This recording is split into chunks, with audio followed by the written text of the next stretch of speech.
মই গৌৰৱ গগৈ কৈছোঁ। অসমৰ বান পৰিস্থিতি যথেষ্ট ভয়াৱহ হৈ পৰিছে, কিন্তু অসমৰ বান পৰিস্থিতি নিয়ন্ত্ৰণ কৰাত চূড়ান্ত ব্যৰ্থ জলশক্তি মন্ত্ৰালয়। ডাবল ইঞ্জিন চৰকাৰে কৰিব পৰা নাই ৰাইজৰ উন্নয়ন। অসমলৈ আহক জলশক্তি মন্ত্ৰী, ৰাইজৰ সৈতে কথা পাতক। বন্যাৰ্তৰ মাজৰ পৰা বিশেষ আহ্বান গৌৰৱ গগৈ। শুনো আহক সামাজিক মাধ্যমৰ জৰিয়তে কি কৈছে সাংসদ গৌৰৱ গগৈ। मैं अपने जोरहाट लोकसभा क्षेत्र से बोल रहा हूं। असम में लगभग 29 जिलों में बाढ़ और कटाव के कारण लोगों को बहुत परेशानी हो रही है और इस बाढ़ से लोग आज शिविर में हैं और कटाव के कारण नदी के ब्रह्मपुत्र नदी के कटाव के कारण आप देख सकते हैं कि पूरा हमारा हर साल 100 से 200 मीटर का जमीन, गांव का जमीन, खेत का जमीन, घर, स्कूल सब नदी में बह जाता है। लेकिन केंद्र सरकार जल शक्ति मंत्रालय पूरी तरीके से विफल हो चुका है। जल शक्ति मंत्रालय को जिस तत्परता से हमारे कटाव और बाढ़ की समस्या के लिए फंड्स देने चाहिए नहीं दे रहे। अगर कुछ काम हो रहा है तो वो छोटा मोटा काम आप देख सकते हैं, ये SDRF के द्वारा गृह मंत्रालय दे रहे हैं, लेकिन ये काम SDRF का नहीं है, ये काम जल शक्ति मंत्रालय का है।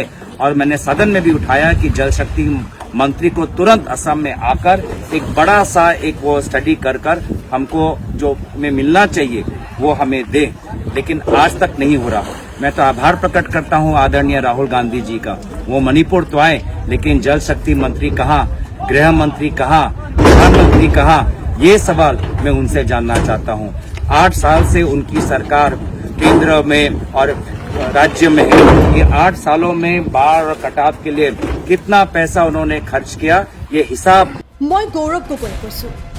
অসমৰ বান পৰিস্থিতি যথেষ্ট ভয়াৱহ হৈ পৰিছে, কিন্তু অসমৰ বান পৰিস্থিতি নিয়ন্ত্ৰণ কৰাত চূড়ান্ত ব্যৰ্থ জলশক্তি মন্ত্ৰালয়। ডাবল ইঞ্জিন চৰকাৰে কৰিব পৰা নাই ৰাইজৰ উন্নয়ন। অসমলৈ আহক জলশক্তি মন্ত্ৰী, ৰাইজৰ সৈতে কথা পাতক। বন্যাৰ্তৰ মাজৰ পৰা বিশেষ আহ্বান গৌৰৱ গগৈ। শুনো আহক সামাজিক মাধ্যমৰ জৰিয়তে কি কৈছে সাংসদ গৌৰৱ গগৈ। मैं अपने जोरहाट लोकसभा क्षेत्र से बोल रहा हूं। असम में लगभग 29 जिलों में बाढ़ और कटाव के कारण लोगों को बहुत परेशानी हो रही है और इस बाढ़ से लोग आज शिविर में हैं और कटाव के कारण नदी के ब्रह्मपुत्र नदी के कटाव के कारण आप देख सकते हैं कि पूरा हमारा हर साल 100 से 200 मीटर का जमीन, गांव का जमीन, खेत का जमीन, घर, स्कूल सब नदी में बह जाता है। लेकिन केंद्र सरकार जल शक्ति मंत्रालय पूरी तरीके से विफल हो चुका है। जल शक्ति मंत्रालय को जिस तत्परता से हमारे कटाव और बाढ़ की समस्या के लिए फंड्स देने चाहिए नहीं दे रहे। अगर कुछ काम हो रहा है तो वो छोटा मोटा काम आप देख सकते हैं, ये SDRF के द्वारा गृह मंत्रालय दे रहे हैं, लेकिन ये काम SDRF का नहीं है, ये काम जल शक्ति मंत्रालय का है। और मैंने सदन में भी उठाया कि जल शक्ति मंत्री को तुरंत असम में आकर एक बड़ा सा एक वो स्टडी कर हमको जो हमें मिलना चाहिए वो हमें दे, लेकिन आज तक नहीं हो रहा। मैं तो आभार प्रकट करता हूं आदरणीय राहुल गांधी जी का। वो मणिपुर तो आए, लेकिन जल शक्ति मंत्री कहाँ, गृह मंत्री कहाँ, प्रधानमंत्री कहाँ, ये सवाल मैं उनसे जानना चाहता हूं।